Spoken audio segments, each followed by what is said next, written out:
He's a big man with a huge reputation. Now Jonah Lomu is putting it on the line for something he believes in, fighting prostate cancer. Or should I say, fighting for prostate cancer.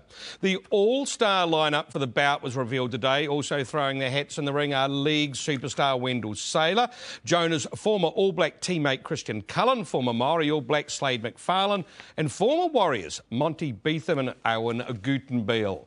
Now, Carlos Spencer, Troy Flavin and Liam Measam will also feature. Jonah is leading the rugby union contingent, and from the other side of the Tasman, he's another big man with a huge reputation. He's leading the Rugby League boys, Wendell Sailor. Welcome, both of you. Good evening, yeah, good to be here. Now, let's get this straight. You haven't sorted out who's fighting who yet? No, we haven't. No, we don't. We won't know until about November 1st. Yeah, well, we're both captains. He's captain of the union team, and I'm captain of the league team, so, yeah. I was watching that press conference today, Wendell. You didn't look too keen on the idea of fighting the big guy. Oh, look, I mean, if it happens, it happens. But, like, I'm saying, like, Jonah Lomu, he was just saying in the press conference he doesn't mind getting hit. Well, why wouldn't you mind getting hit? You had Big Izzy. So he's been doing a bit of stuff, but we all have. But, look, I think it's for a great cause, the prostate cancer.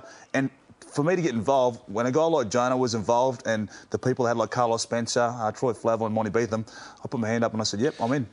Because, Jonah, people look at you and they still think, Jonah, the kidney problems, the transplant, all that, what on earth are you doing getting in the ring? It must be a risk.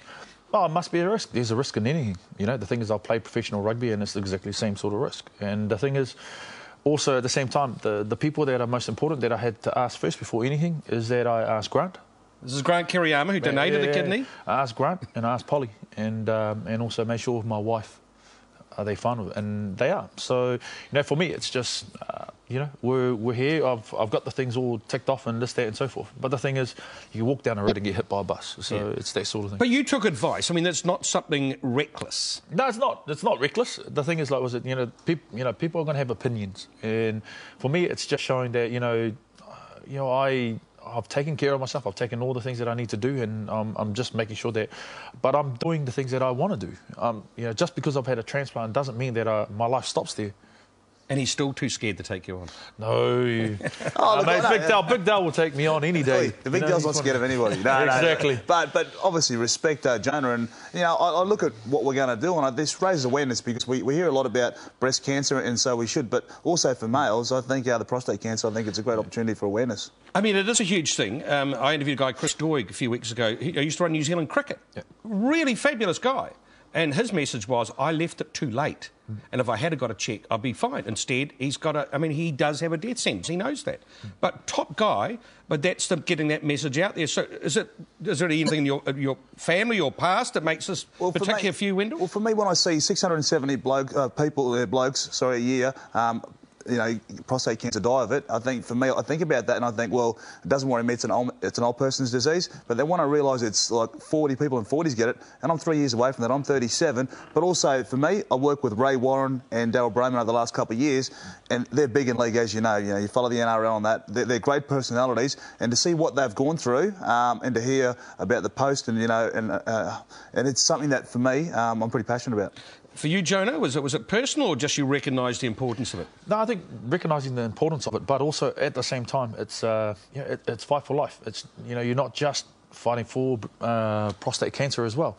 The thing is, my father's quite ill, and the thing is, I'm trying to actually uplift him by doing the things that are by doing this, stepping into the ring, and just facing it front on. And the thing is, he's going through what I had to go through and then some. So, for me, it's that side, but also at the same time, bring this to the forefront as well. Because a lot of guys, are too shy of it, and especially of what had to be done in the past in terms of how you were tested in the past, and now it's just a blood test, and it's not questioning your manhood in any shape or form, but it's just putting that away and making sure that you're right.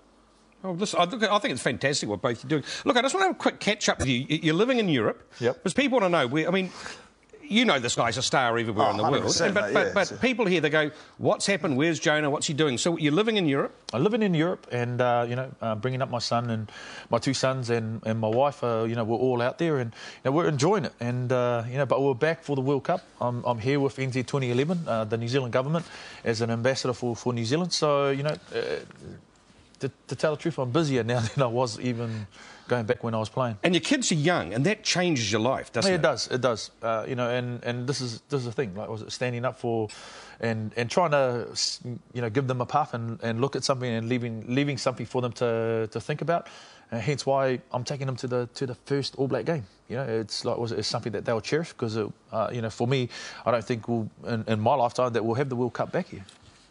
Hey, look, are you a hands-on dad? Oh yeah, definitely a hands-on dad. But all the credit goes to Mum. Nadine's a fantastic mother. She's always been there for the boys, and when I'm away, when I'm away with work and so forth. But I am a hands-on dad. I love being around them. My son likes to try and kick me around. Thinks that I'm the jungle gym. But between the two of them, absolutely love Brayley and Durrell. Hey, look, sorry, you were saying before the World Cup, you don't think we'll see it again here? Yeah, for me, I don't know. It's just, it's taken so long for it to come now, and seeing it, seeing how rugby has progressed and how it's grown all around the world, and you're seeing, for me, I just think that it won't come back here in my lifetime.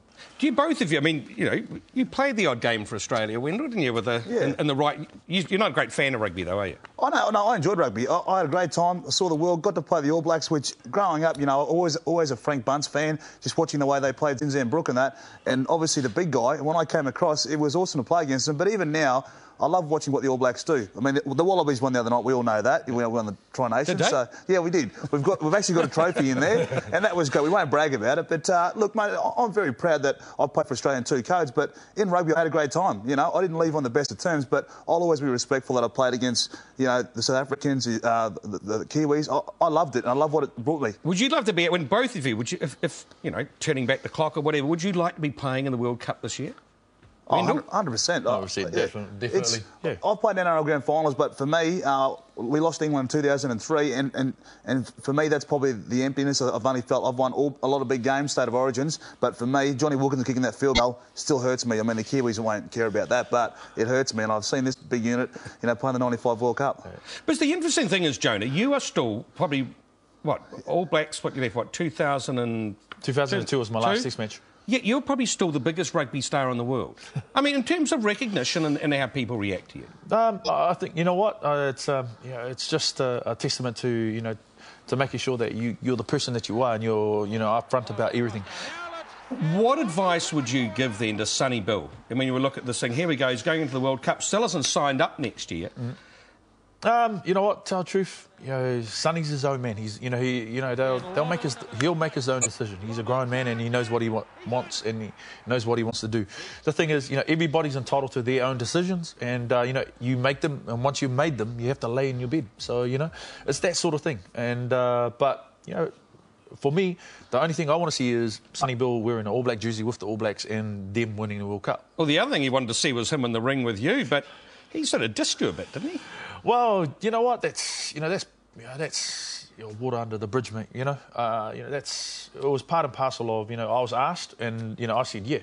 And the thing is, it was for a great cause. And talking about Christchurch, the earthquake and this, that, and so forth. And when Dean asked me down at Mercury Lane, and I was just going to get something to eat with my wife, Nadine, I said yeah, it's fine. And I'm like Del, it's one of those things. When you're asked to do something for charity and stuff like that, you do it. Who would you put your money on? Sonny Bill or the big guy? Oh, look, they're both pretty awesome athletes, and look, mate, it'd be hard to go past this big guy. I've seen Sonny, and Sonny looks good in the ring. Look, and I'm a boxing fan, but I haven't seen the big guy throw him, but I'd hate to be on the end of one of them. Look, I've got to say, the lineup for this looks pretty spectacular. I mean, often you get a few, easy beats thrown in or whatever, but most of those people you got lined up for this are people you'd want to go and see in the ring, aren't they? I think so. The thing is, it's for charity, and the thing is, I think Dean Lonergan and Dave Higgins have put on a fantastic card in terms of you're matching up two sports that are strong here in Australia, and you got league versus union, and people want to see that, but they're looking at the stars that they have. Wendell Saylor being the team captain of the league boys, and I'm of the union boys, and just looking at the matches that you have, and when you look at the list, you go, okay, who's going to fight here, who's going to fight there? So exactly. You all want to be there. So. Christian Cullen, I want to see him. Yeah, I do too. That's the thing. Like, Yeah. He'd be a good match-up for Wendell. No, he probably beat me. How embarrassing would that be? But, even like Joe Vagana, mate, how big, see, he's one of our biggest... He wasn't there today, but and he's been training OK, but you just want to... You don't know who's going to go against who, but we all get along and we're all fine, but come fight time, we're all going to want to win. Well, look, it's going to be a great night. It's a great cause. I thank you both for coming in. Thank you. Really appreciate the effort you're making. Wendell Sailor, Jonah Lomu, thanks for joining us. Thanks, mate. Cheers, mate.